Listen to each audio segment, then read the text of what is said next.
What if I go stronger? What if I get higher? What is happening, guys? Welcome back to another case review, and in this review we have the inwin 509 PC case with a full tempered glass window to show off the components inside to create a nice visual appeal. The case is a clean design, taking aesthetics to the next level, and the build quality is exceptional, with the case being fully steel apart from the front and the legs, which are made out of plastic, and of course you have the front and the side panel, which are made from glass. We have a fantastic layout here with this case housing all of the main components in this section, and we also have a front dedicated section which you could dedicate for all of your liquid cooling hardware or just your cooling fans and so on. Hopefully you all enjoy. Remember to subscribe, like the video.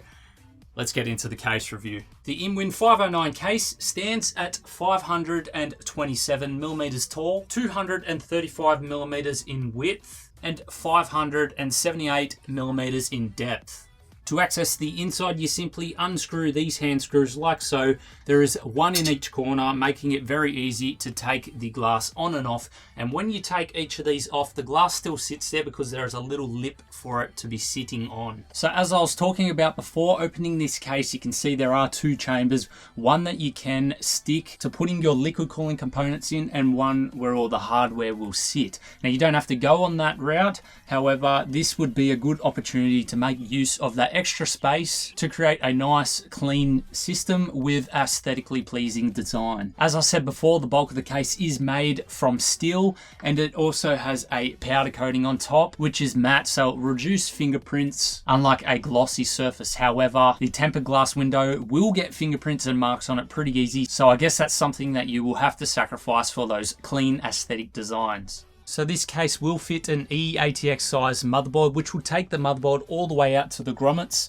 However, if you had an ATX size motherboard in there, then you're going to be having some extra length cables visible for everyone to see, because there's a further distance for it to travel until it reaches the grommet. Now down below in this section, we do have a removable hard drive tray, which when removed also makes room for the addition of a 120mm fan. There are also two removable bays up the top which can support an SSD or a hard drive, and we also have some of these brackets here which can support an SSD or a 120mm fan. And if we look closer to the back of the case, you could also see that there are three of these brackets on the back end of the case as well. So there is a lot of potential here to add as many hard drives as you wish for maximum storage, or even running them in some RAID profiles. Okay, so let's take a look at radiator support. Now we have a mid section there. Now this is a great addition to the case, making it easy to create a push-pull situation and enhance your liquid cooling solutions. This panel can support up to a 360mm radiator or a 280mm radiator. As I said, with a push-pull configuration, due to the amount of room you have to play with because of the separate compartments installed. Now this also does depend on what motherboard you're going to use. If you do use your full eATX size, you're going to be bringing that motherboard out to here. So you want to make sure you've got enough headroom so you don't hit anything in the way. So these brackets here can either be placed all on the front or on the back. If you put them on the front, you're going to have your fans right behind that glass panel. It could make for a nice visual effect in your system. This can support a 360mm radiator or any 120mm variant, which is less. So that would be a 240 or a 120. Or you could take that radiator from the front and put it on the back panels, which are also removable to put at the front.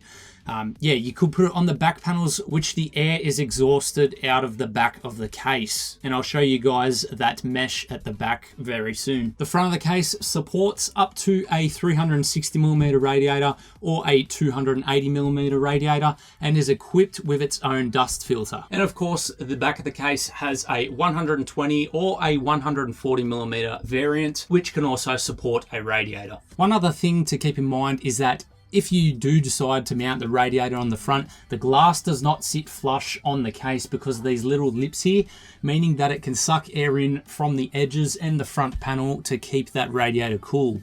Now this will all exhaust out the back if you want to put an exhaust fan there, or it will dissipate through the system and come out the exhaust out the back here. These brackets also have holes in them to further enhance that airflow. The power supply does have these little brackets to sit on to prevent sag of the PSU, and it also creates a bit of breathing room for the PSU itself.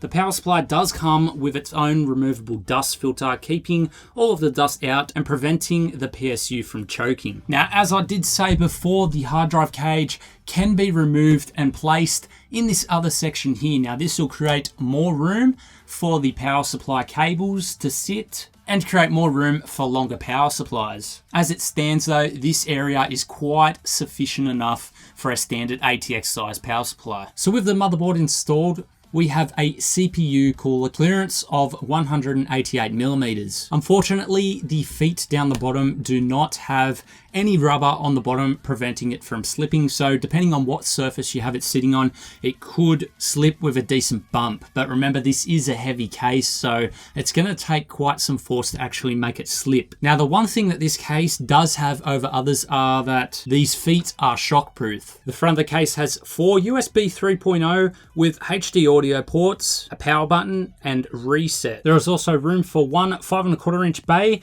and I like how they have kept the bracket clean on the inside, creating a nice visual appeal. Now, if you are lucky enough to have purchased a motherboard with an RGB LED header, you will be able to make this inwin logo glow any color you want to suit your style and theme for this build. And before we move on to the back of the case, I just wanted to show you guys some of the GPU mounting brackets that inwin have provided to prevent that GPU sag on heavier cards. So this will attach to the back of the panel like so, and under the card to help support it and keep it in place. Moving around to the back of the case, we are greeted with this venting section here, which I talked about before, where you place your radiator on the inside there and vent out the back. Now, unfortunately, this does not include a dust filter, which is a shame, but I can understand as many people will be exhausting air out of this, therefore no dust can actually seep inside. Removing the back panel is done by releasing the 2 screws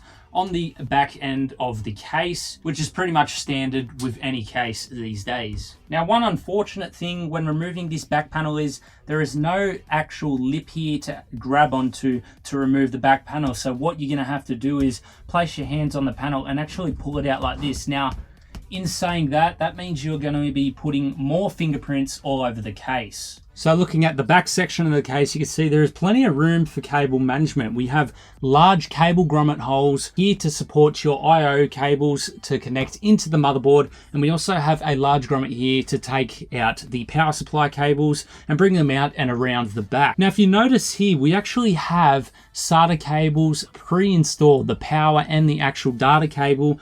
They're all pre-installed into these hard drive slots, so you can simply plug in your hard drives and you won't have to worry about it. They're also nice and neat, so you don't have to worry about cable management in that area. We do have plenty of these lips coming out from the back panel for cable ties to keep your cables nice and managed. And we also have a massive window here. This will make it easy to install your CPU coolers onto the motherboard, and it also gives plenty of breathing space at the back of the motherboard. We also have lots of room here for cable management. However, if you notice at the back here, there is this wide open area here. So if you're not going to be using the inside of this for a radiator or something, then this whole back section is going to be exposed. And what we have here is cables running down in those exposed holes. So that's something that might not be visually pleasing from the front of the case. So I've basically covered all of the features and the positive aspects of this case. So let's touch on a bit of the negatives. Now, one negative that I have about this case is if you look here, you can see that this is a different color to the rest of the case. And so are these brackets on the edge there where you mount your graphics card. Now, this could be very minor. It might not matter to some people, but depending on what type of build you're going for, or if you're going for a color scheme, this might not actually work to some people. Now, lucky enough, I'm actually willing to work with this color or give it a bit of a paint.